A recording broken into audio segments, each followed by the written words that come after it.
7 राज्यों की 13 सीट पर विधानसभा उपचुनाव में इंडी गठबंधन ने मारी बाजी, एनडीए की तगड़ी हार।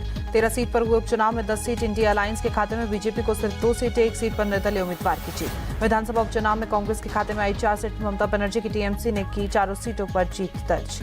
13 सीटों पर हुए उपचुनाव में बीजेपी के खाते में बस 2 सीट, हिमाचल और मध्य प्रदेश में मिली एक सीट। पश्चिम बंगाल में बीजेपी की बड़ी हार, बीजेपी के कब्जे वाली 3 सीट रायगंज, रानाघाट दक्षिण और बागदा में तृणमूल की जीत हुई। पश्चिम बंगाल की रानाघाट दक्षिण सीट से जीते टीएमसी उम्मीदवार मुकुटमणि अधिकारी बीजेपी के मनोज कुमार बिस्वा को 39,000 से ज्यादा वोटों से हराया। 2021 में बीजेपी के टिकट पर जीते थे। पश्चिम बंगाल के रायगंज सीट पर टीएमसी के कृष्णा कल्याणी ने 50,000 से मार्जिन से बीजेपी के आनंद घोष को हराया। 2021 में बीजेपी के टिकट से विधायक बने थे। पश्चिम बंगाल की बागदा सीट से टीएमसी की मधुपूर्णा ठाकुर की जीत, बीजेपी के विनय कुमार विश्वास को 33,000 से मार्जिन से हराया। पिछले चुनाव में बीजेपी के विश्वजीत दास यहां से जीते थे। पश्चिम बंगाल की मानिकतला सीट पर टीएमसी ने बड़े मार्जिन से जीत दर्ज की। टीएमसी की सुपिता पांडे ने बीजेपी के कल्याण चौबे को हराया।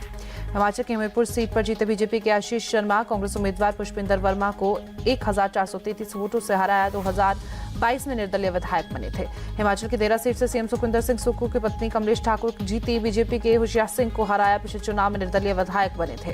हिमाचल के नालागढ़ सीट पर बीजेपी की करारी हार, कांग्रेस के हरदीप सिंह बावा ने बीजेपी के कृष्णलाल ठाकुर को करीब 9,000 वोटों से हराया। 2022 में कृष्णलाल ठाकुर ने निर्दलीय जीता था चुनाव। मध्य प्रदेश के अमरवाड़ा सीट पर बीजेपी के कमलेश शाह ने कांग्रेस के धीरेन्द्र सिंह इनवती को हराया। 2023 में इसी सीट से कांग्रेस के टिकट पर जीते थे कमलेश, बाद में बीजेपी में शामिल हो गए थे।